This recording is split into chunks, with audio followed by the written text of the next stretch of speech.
presidente de la Asamblea, José Serrano, deberá explicar el contexto y el contenido del audio con el excontralor Carlos Polit ante el Comité de Ética de Alianza País.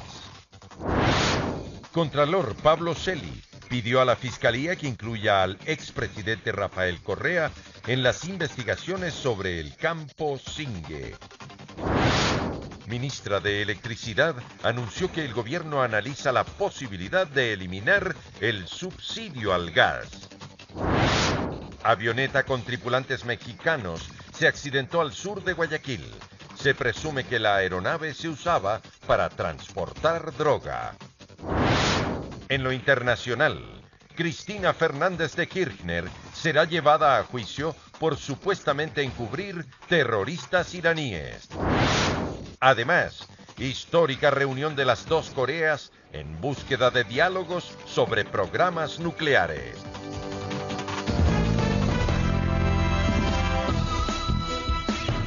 Lunes 5 de marzo de 2018, amigos, es un gusto estar nuevamente con ustedes, iniciando una nueva semana laboral aquí en Emisión Estelar del Comercio TV, con información destacada en esta jornada, sobre todo en el ámbito político. Aquí iniciamos. El presidente de la Asamblea Nacional, José Serrano, no acudió a la diligencia judicial que se debía realizar este lunes en Quito, tras la difusión del audio del diálogo mantenido con el excontralor Carlos Polit. Serrano enfrenta difíciles horas, pues también ha sido convocado a otras instancias políticas que buscan explicaciones tras la difusión de este comprometedor audio. La diligencia estaba prevista para las 9:30 de la mañana de este lunes, pero al final el presidente de la Asamblea no asistió. Aquí se buscaba receptar la declaración libre y voluntaria de Serrano tras la difusión del polémico audio del diálogo entre él y el excontralor Carlos Polit.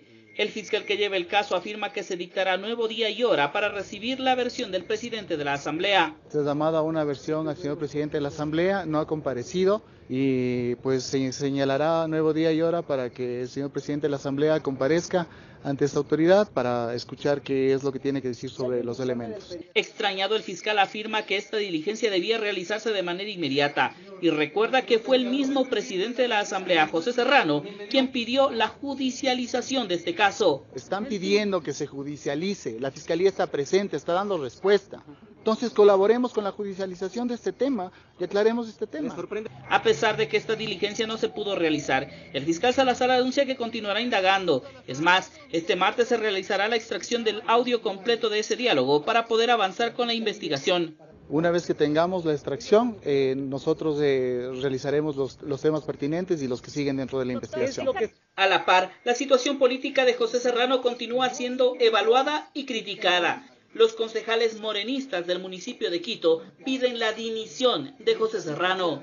Pedimos al presidente de la Asamblea Nacional que se excuse de sus funciones y aclare cabalmente los alcances de la referida conversación para evitar la carga que le significa al gobierno nacional, a la propia Asamblea y a nuestro movimiento político. Y a esto se suman las críticas desde la legislatura, que deberá definir la fecha en la que el fiscal y el presidente de la Asamblea deben comparecer en el Pleno. No podemos admitir que en la Asamblea Nacional esté presidida por una persona que está conversando en audios con un prófugo de la justicia como es Carlos Polit, de tal manera que eso deja mucha duda. Acá en la Asamblea no descartan que tras esta comparecencia se tome una decisión definitiva, y entre ellas se incluye la destitución y pedidos de renuncia a los funcionarios. Primero esperemos a que rindan cuentas en el Pleno de la Asamblea y se tomen en serio. Absolutamente no hemos tratado nada, no hemos descartado ni una ni otra cosa. Mientras tanto, el presidente de la Asamblea también deberá responder ante el Comité de Ética de su partido. De todo esto dependerá el futuro político del presidente de la Asamblea, José Serrano. Informó Javier Gallo. Alianza País citó al presidente de la Asamblea, José Serrano, para que explique el contexto y contenido del audio con el excontralor Carlos Polit, que presentó el fiscal general Mancheno. Allí se encuentra nuestro compañero Javier Rosero para contarnos cómo se desarrolla esta reunión de bancada. Adelante, Javier, te escuchamos con mucha atención. Cuéntanos.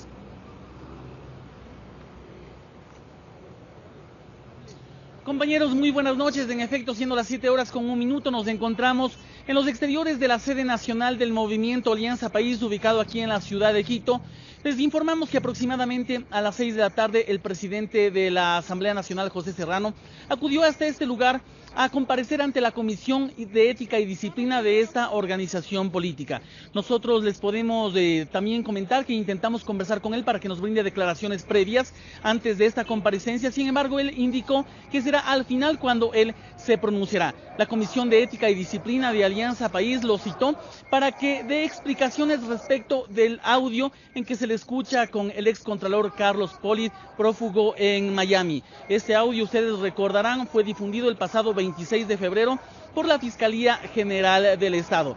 La Comisión de Ética y Disciplina aduce que el presidente de la Asamblea Nacional, José Serrano, habría incurrido en dos faltas graves. La una referente al artículo 8 del Código de Ética y Disciplina y la otra al artículo número 85 del Estatuto General del Movimiento Alianza País. El uno tiene que ver con el tema de la honradez y el otro con el tema de la corrupción y de notificarle, es decir, de haberle declarado culpable de estas dos faltas graves. El presidente de la Asamblea Nacional, al ser adherente permanente de esta organización política, podría ser sancionado de 6 a 2 años de suspensión de sus derechos como adherente permanente o también una suspensión definitiva. Compañeros, también ustedes pueden ver detrás de mí, han venido decenas de simpatizantes a apoyar al presidente de la Asamblea Nacional, José Serrano. Nosotros seguiremos en este lugar esperando la información relevante respecto de esta resolución que sacará la Comisión de Ética y Disciplina del Movimiento Alianza País. Y mientras tanto, seguimos con ustedes en estudios. Que tengan una buena noche. Buenas noches, Javier Rosero. Estaremos atentos de si existe una declaración también por parte del presidente de la Asamblea Nacional, José Serrano, y si la información lo amerita, nos enlazaremos inmediatamente contigo. Ahora les contamos que el activista político César Montúfar presentó ante la Fiscalía una denuncia en contra del expresidente Correa y otros altos exfuncionarios de ese gobierno, a quienes se los acusa del delito de delincuencia organizada. Montúfar pidió al fiscal que se incluya al expresidente en la investigación penal por la entrega del caso Singue. Acompañado de un grupo de seguidores, el ex asambleísta y activista político César Montúfar llegó hasta la Fiscalía para entregar la documentación que sustenta su denuncia en contra del expresidente Rafael Correa, a quien lo acusa del delito de delincuencia organizada. Montúfar basa su acusación en que el expresidente habría sido quien encabezó los procesos de corrupción que se han denunciado en los últimos meses.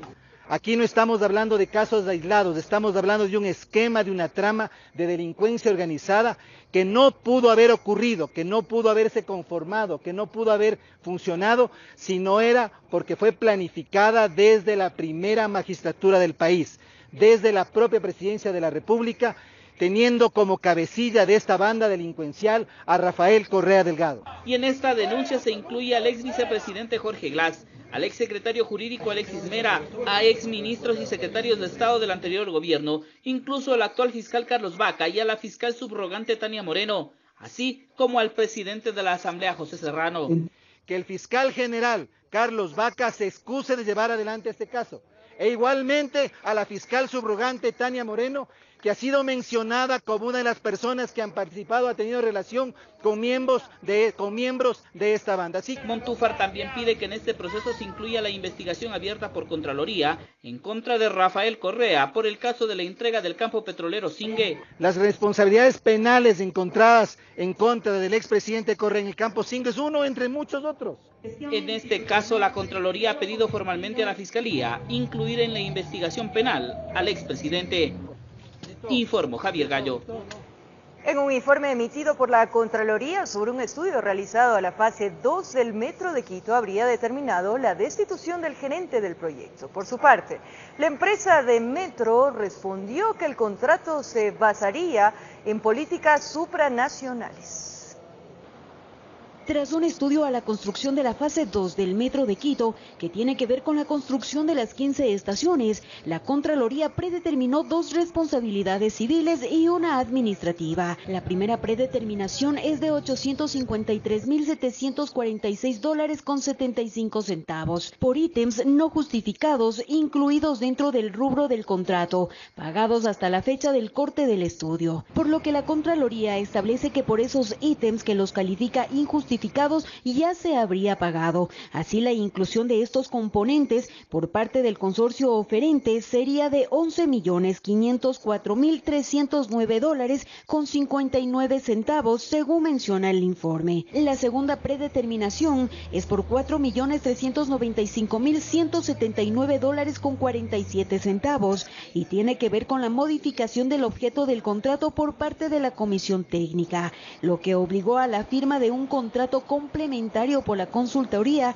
del consorcio Gerencia del Metro de Quito. Según los estudios de Contraloría, en un acta suscrita por la Comisión Técnica del Metro y el representante de la Gerencia del Metro de Quito, se acordó que en esta última se entregarían los diseños a nivel de factibilidad. Para la Contraloría, incorporar este término factibilidad en el acta de negociación se modificaría el objeto y el alcance de la consultoría. Con respecto a la responsabilidad administrativa, la Contraloría ordenó la destitución de Mauricio Anderson, gerente del proyecto. En respuesta a este informe, la empresa pública metropolitana Metro de Quito informó que tiene 30 días de plazo por ley para presentar la documentación necesaria para desvanecer los señalamientos indicados por el organismo de control. Además, menciona que las observaciones contenidas en el mencionado informe parten de una interpretación inadecuada de la Contraloría sobre las normas de regulación que rigen el proyecto Metro de Quito. El proyecto se basaría en políticas y principios supranacionales contenidas en el contrato FIDIC, mismo que es un contrato internacional para obras de gran magnitud, cuyos principios y normas tendrían primacía jerárquica sobre las legislaciones locales. Enfatiza además que no hay uso ilegal de los recursos del proyecto, mismo que es auditado por los 4 organismos multilaterales, informó Patricia Aldaz. Atención, la Comisión de Fiscalización de la Asamblea Nacional en este momento se encuentra analizando el informe para dar paso al juicio político en contra del superintendente de comunicación Carlos Ochoa. La presidenta de la comisión, María José Carrión, se pronunció minutos previos a la lectura del informe. Recomienda el juicio político, pero como les digo, es un informe preliminar que no es decisión de la presidenta de la comisión, sino debe ser una decisión de los miembros de la asamblea y en este caso de la comisión de fiscalización. Son algunos elementos que en inicio había señalado: la modificación de la ley, la sanción por la modificación, el tema de Teleamazonas, algunos de los elementos más fundamentales. De aprobarse este informe, ¿para cuándo podríamos tener ya la posibilidad de ese juicio político? Bueno, si es que se aprueba el informe el día de hoy, después del debate de los legisladores, que también tienen la responsabilidad de haber analizado las pruebas de cargo y descargo, de haber hecho un análisis jurídico, y me imagino que hoy presentarán observaciones a la propuesta de informe o modificaciones, o incluso podría ser que un grupo de legisladores planteen un informe de minoría en relación a su voluntad. En ese sentido, vamos a establecer el debate. Como ustedes saben, siempre será largo y con los criterios que se requieran. En el tema judicial, a 3 años de pena privativa de libertad y una multa de 10 salarios básicos, fue sentenciada Madeleine Pinargote, ex jueza del Guayas, por el delito de prevaricato, que consiste en que una autoridad, juez u otro servidor público dicte una resolución arbitraria en un asunto administrativo o judicial a sabiendas de que dicha resolución es injusta y contraria a la ley. El fiscal general Carlos Vaca Mancheno fue quien acusó en audiencia en calidad de autora a la ex jueza, pues ella habría dictado una providencia en el 2015 en la que se dispuso la devolución de alrededor de $50 millones incautados a la empresa Fondo Global de Construcción, misma que era investigada por la Fiscalía por lavado de activos. Según el fiscal Vaca Mancheno, en julio del 2014, la ex jueza ya había declarado la nulidad de lo actuado por la Fiscalía en ejecución de un allanamiento, por lo que el fiscal cuestionó la competencia de la ex jueza en dicha disposición. El abogado defensor de la procesada anunció que se acogerán a varios recursos, como la suspensión provisional de la pena y otros. Y el paso siguiente también será interponer el recurso de apelación. Esta decisión tremendamente injusta tiene que ser analizada por un tribunal de alzada. Otros jueces de Corte Nacional tienen que intervenir y analizar si esta resolución pues, se encuentra revestida de todos los requisitos que dice la Constitución y las leyes, de que las resoluciones de los poderes públicos tienen que ser motivadas, que tienen que explicar la norma y la pertinencia de cada una de las normas que ellos están aplicando para, más aún, para, en este caso, declarar la responsabilidad penal de una persona. Eso no lo hemos escuchado en ningún momento. Es una decisión de 4 líneas, de 10 líneas, en la cual pues no se ha hecho ninguna motivación, ninguna explicación de la pertinencia de las normas en las cuales ellos llegan a esta atribución. Sobre el Consejo de Participación Ciudadana Transitorio, profesionales y académicos conforman la Veeduría por la Democracia. Ellos buscan brindar apoyo al Consejo de Participación Ciudadana y Control Social en transición. Por otro lado, desde la Federación de Estudiantes Universitarios del Ecuador, FEUE, se demanda una consejería suplente para uno de sus militantes. A pocas horas que el Consejo de Participación Ciudadana y Control Social se instale en su primera sesión, las voces de apoyo a la gestión que efectuará llegan de diferentes sectores. Hacer un seguimiento permanente a lo que los vocales del Consejo de Participación Ciudadana y Control Social Transitorio van a realizar, de ser el caso hacer una fiscalización, pero además tener la posibilidad de brindar un acompañamiento en el caso que fuese necesario. Obviamente las decisiones, recomendaciones de esta veeduría no serán vinculantes para el órgano estatal. Sin embargo, creo que serán importantes insumos que facilitarán el trabajo del Consejo. Son profesionales y académicos que en número de 9 conforman la Veeduría por la Democracia, dispuestos a colaborar. Es un periodo muy corto, ustedes saben que son solamente 6 meses el periodo que dura la evaluación de las autoridades. Es necesario que el Pleno del Consejo de Transición expida una normativa para regular el proceso de evaluación de las autoridades. Quienes integran la Federación de Estudiantes Universitarios del Ecuador, FEUE, también se pronunciaron, pero para exigir que el estudiante Cristian Flores, al no ser designado como consejero titular, sea tomado en cuenta como suplente. Vemos que la conformación pues está por personas que han tenido alguna trayectoria académica, respaldamos porque venimos también de la academia, pero creemos que la juventud no puede quedarse afuera, no hay ningún representante y nosotros le hemos dicho que lamentamos que ese espacio pues no se haya hecho más visible y creemos que es legítimo que nuestro compañero como representante de la juventud y de los estudiantes que conforma parte del padrón electoral en mucho porcentaje, entonces creemos que sí es importante que él esté ahí. El postulante cree estar en capacidad de llegar al Consejo. Debemos ser partícipes e incidentes en la política pública y además nos deben tomar en cuenta en los verdaderos actos como es ya este tipo de designaciones de elecciones y no solo en el discurso que tenemos en época de campaña. De no ser seleccionado, el trabajo lo efectuará desde una veeduría, informó Héctor Romero. Mucha atención a esta información. La ministra de Electricidad y Energía, Elsie Parodi, anunció que el gobierno analiza la posibilidad de eliminar el subsidio al gas. La ministra dijo también que aún no está confirmado, pero que sería una iniciativa ecoeficiente.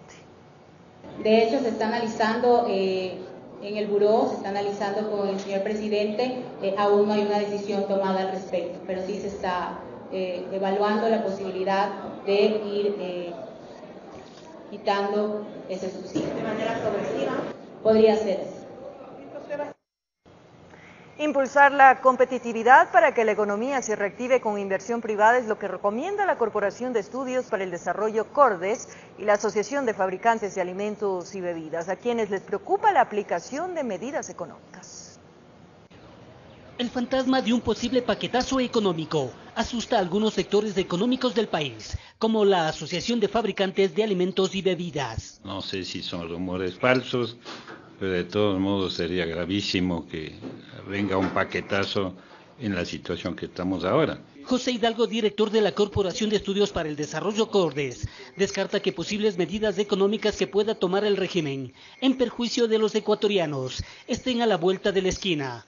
Lo que sí es evidente es que en ningún país del mundo un déficit de 7 puntos del PIB es sostenible indefinidamente y que por lo tanto el gobierno va a tener que tomar algún tipo de medida para poder ir ajustando gradual pero ordenadamente las finanzas públicas hasta un déficit menor. Lamentan que el Frente Económico mantenga como pilar de la economía el endeudamiento externo. En la medida en que el gobierno no enfrente al menos estos dos problemas principales, que son el fiscal y el de competitividad, es difícil esperar que la economía se reactive de manera sostenible, es decir, basada en una mayor inversión privada. Lo que tengo que preparar ahora es la época postpetrolera. ¿Centrados en qué? ¿En qué áreas? En la agroalimentación, la industria agroalimentaria. Comparten criterio en que el presidente Lenín Moreno debe reestructurar el frente económico. Son los mismos y hemos visto a dónde esa política nos ha llevado.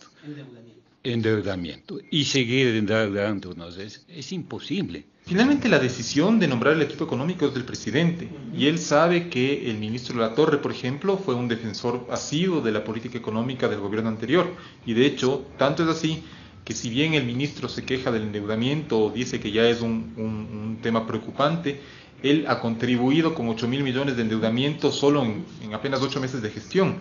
Desde el régimen se prefiere no hablar de paquetazos, sino de reactivación económica.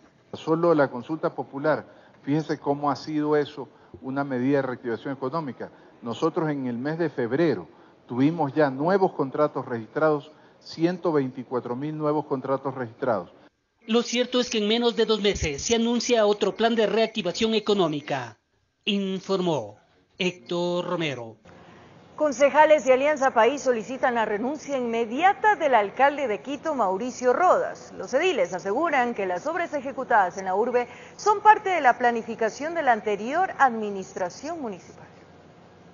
4 concejales. Falta de capacidad para administrar la ciudad. Así calificaron los concejales de Alianza País la gestión del alcalde Mauricio Rodas. Los ediles aseguran que las obras ejecutadas en los últimos 3 años se planificaron antes de que el burgomaestre ejerza su cargo. Por esta razón, solicitan su inmediata renuncia. El alcalde debe renunciar a sus funciones, puesto que se ha convertido en un obstáculo para el desarrollo de la ciudad y el bienestar de los ciudadanos. El bloque de Alianza País atribuye gran parte del problema al carente diálogo que existe a su criterio en el Pleno del Consejo Metropolitano. Hay una incapacidad ya de resolver y de que el alcalde pueda dialogar y buscar soluciones conjuntas para tratar los problemas. Sin embargo, para el edil Marco Ponce, la solicitud no tendría sustento. El concejal resaltó el trabajo realizado por la ciudad y exhortó al Pleno Metropolitano a trabajar en beneficio de la ciudad. Si quieren los señores concejales de Alianza País evitar que se divague constantemente en el seno del Consejo Metropolitano, ellos deberían dejar de divagar. La Secretaría de Comunicación del municipio coincide con este criterio, descartando que el burgomaestre acepte la solicitud de renuncia. Hay que recordar que los señores concejales fueron parte por más de 3 años y medio del bloque correísta, que dentro del Consejo Metropolitano lo que ha hecho es obstaculizar permanentemente la gestión del alcalde Rodas. Y lo que creo que cabe decirles es que si desean administración municipal, sentarse en la alcaldía de Quito, lo que deben seguir es el camino de las urnas y de las elecciones. Informó Sofía Vintimilla. Y mediante comunicado, el Instituto Ecuatoriano de Seguridad Social, IES, anunció que se han establecido sanciones administrativas para 12 funcionarios pertenecientes al área de salud por el intercambio de bebés recién nacidos en el Hospital General San Francisco en días pasados. Un primer grupo de 5 personas involucradas fueron separadas de sus cargos, mientras que otros casos se han iniciado los procesos correspondientes, conforme la normativa legal vigente. Días antes, las madres de los menores hicieron una manifestación en el exterior de la Casa de Salud para así advertir del intercambio de sus hijos. Además, denunciaron el hecho ante la Fiscalía General del Estado. Y con esta información nos vamos a nuestra primera pausa, amigos, aquí en El Comercio TV, y al regresar, información importante porque cerca del aeropuerto de la ciudad de Guayaquil, una avioneta tripulada por 2 ciudadanos mexicanos se accidentó. Y en Quito, en la capital de la República, una ciudadana extranjera fue baleada. El presunto responsable está detenido. Los detalles en breves minutos.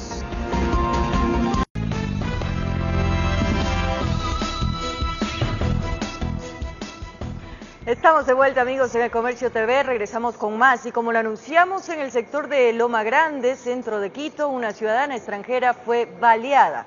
El proyectil acabó con su vida. El presunto responsable de los disparos fue detenido.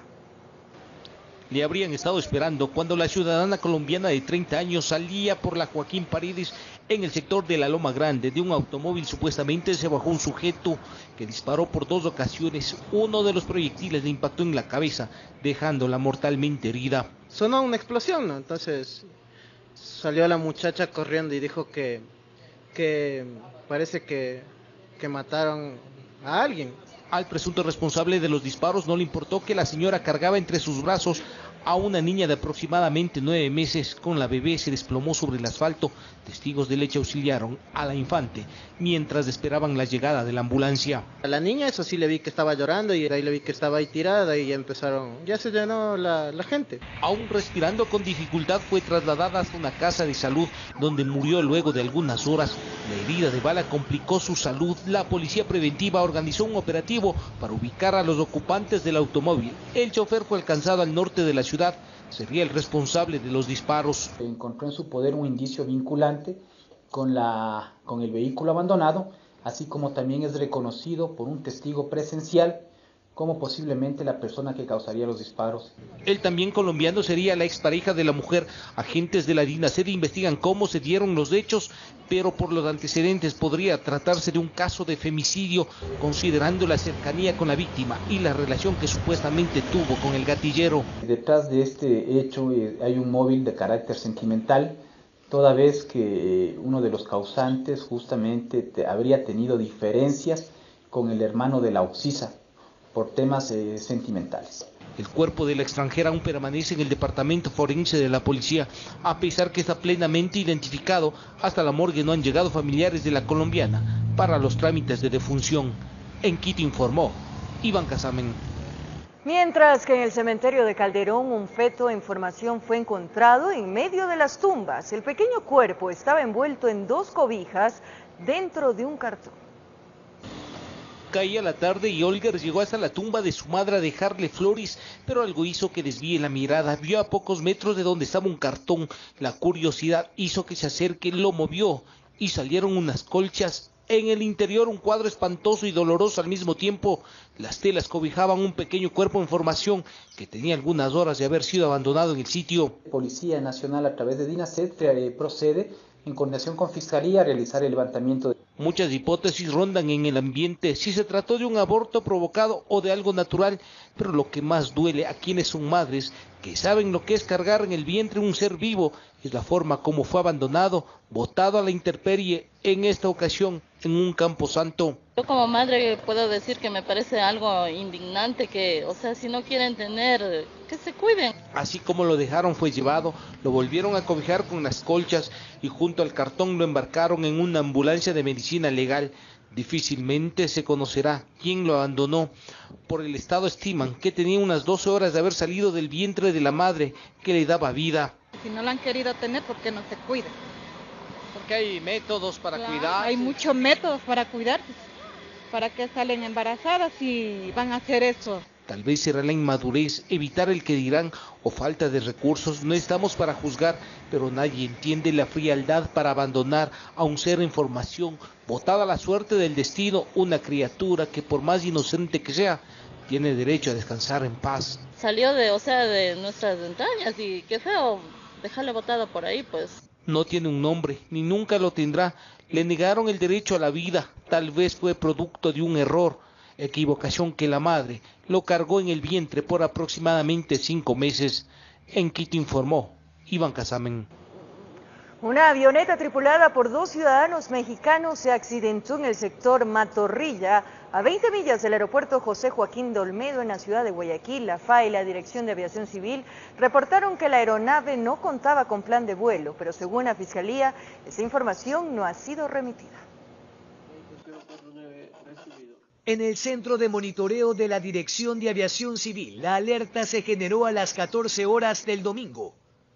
Una aeronave de mediano alcance cuyas características no aparecían en ninguna base de datos. A la altura de Matorrillos, que se llama, nuestro centro de control radar identificó una aeronave que no tenía presentado un plan de vuelo. Más tarde, elementos del ala de combate número 22 en la base de Taura localizaron la avioneta en la piscina de una camaronera, ubicada a 20 millas del aeropuerto de Guayaquil. A partir justamente de que yo estoy acá dirigiendo la aviación civil a partir del 13 de diciembre, es justamente la primera vez que detectamos una aeronave prácticamente clandestina. En un boletín de prensa se informó que la avioneta de matrícula NIO 0666 se accidentó, por lo que se activó el sistema de búsqueda y salvamento con 2 vuelos de evacuación aeromédica, que permitió trasladar a 2 ciudadanos mexicanos, primero a la clínica de la base, después fueron derivados al hospital del Guasmo Sur,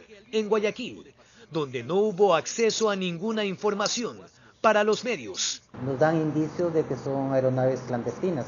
Entonces, inmediatamente, como le indicó, alertamos a la Fuerza Aérea y Aeropolicial. La fiscal María Coloma informa que tras la inspección policial in situ, solo escombros de la aeronave. La FAE debe conocer al respecto si es que ellos han hecho su investigación y pues ellos son los primeros en llegar al lugar de los hechos. Nosotros conocemos por el siniestro y hasta mi despacho no ha llegado ningún informe todavía. Estamos haciendo verificaciones, pero no puedo decirle absolutamente nada. Hay equipos de campo haciendo trabajos y hasta este rato no ha llegado nada. No es la primera vez que una avioneta con matrícula mexicana aparece por estos suelos. Según estadísticas de antinarcóticos, entre 2012 y 2014, 6 fueron halladas en Manabí, Santa Elena y Los Ríos, algunas en las mismas condiciones que la del domingo, otras con cientos de kilos de cocaína o fajos de billetes, informó Jorge Escobar. Recorremos el país. Un nuevo caso de femicidio se registró en Manabí. Una mujer de 34 años de edad fue apuñalada por su conviviente, quien luego de asesinarla con un cuchillo de cocina intentó quitarse la vida. Abrazado a su conviviente, a la que asesinó a puñaladas, así permaneció por varios minutos Luis M. luego de atacar con un cuchillo de cocina a Asunción López, de 34 años de edad, para luego intentar suicidarse. Esa pelea de marido y mujer, que ese man apuñalé y la señora no gritó, pero cayó. En el momento que la señora cae, ya tirada, la gente por aquí le gritó, oh, ya la mataste, déjala. Y el man la ve de verdad muerta, pues ahí el man cogió y se apuñaleó también. El hecho se registró en la calle 1 de Enero y Venezuela del barrio Miraflores en Manta, provincia de Manabí. Se realiza la asistencia, ya estoy dando en la ambulancia el paciente. ¿A qué hora recibieron la información ustedes? Desconozco con la hora, eso ya se encarga el despacho del cuerpo de bomberos. Según testigos, 3 menores estaban en la vivienda donde ocurrieron los hechos. Una hija del atacante fue testigo del femicidio. La niña presenció cómo el papá mató a la mujer. ¿La mayorcita? A la mayorcita, sí. La niña tiene como 8 años.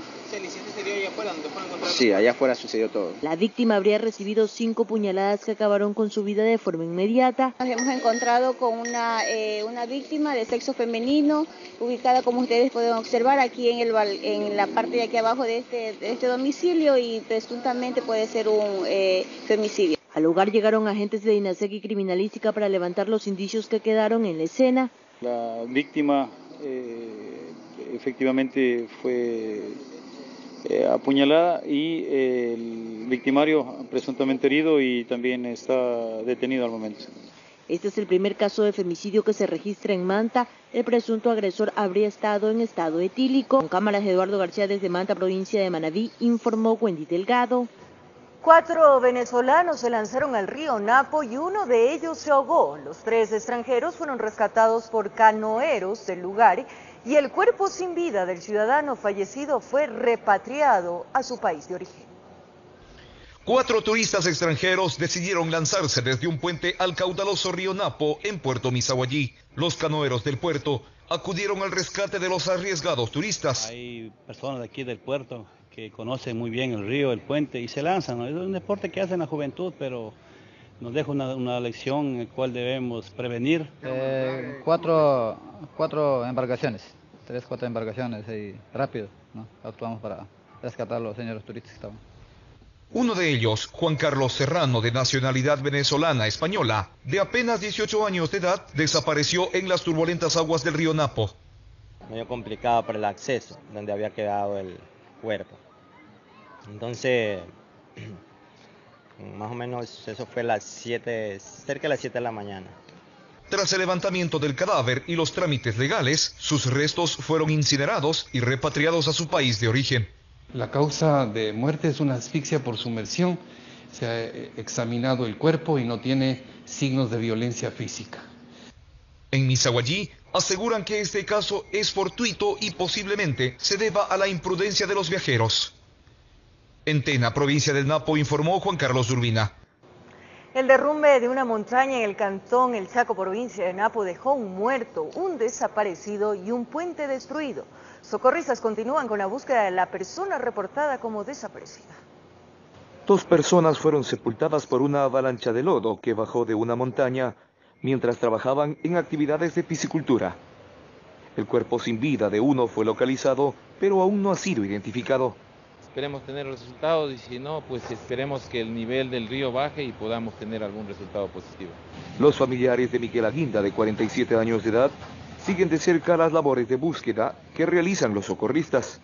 Su esposa no sabe cómo sustentará las necesidades de sus 5 hijos, 3 aún menores de edad. Donde quiera iba trabajando, dejando a los muchachos en casa. Yo solito trabajo, mantenía a los bobos. En las labores de búsqueda participan policías, bomberos y vecinos de comunidades aledañas. Como consecuencia del derrumbe, alrededor de 25 familias se encuentran aisladas, ya que el puente construido hace un mes fue destruido. Las situaciones climáticas no nos acompañan, no son favorables. Quiera que también que nos arregle el puente de cualquier manera, ¿no? Que nos ayude. En el Chaco, provincia del Napo, informó Juan Carlos. Y hace pocos minutos concluyó la comparecencia del presidente de la Asamblea Nacional, José Serrano, ante la directiva del movimiento Alianza País.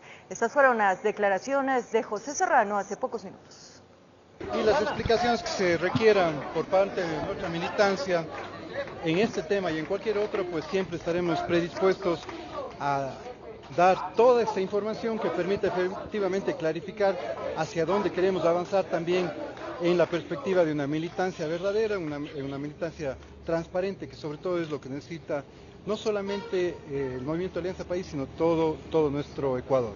En esa perspectiva, pues, básicamente hemos conversado sobre algunos detalles específicos de palabras, de comentarios que se dan en esa conversación con el excontrolor prófugo de la justicia, en donde efectivamente hay una investigación de fiscalización sobre la cual estaba trabajando y seguiré trabajando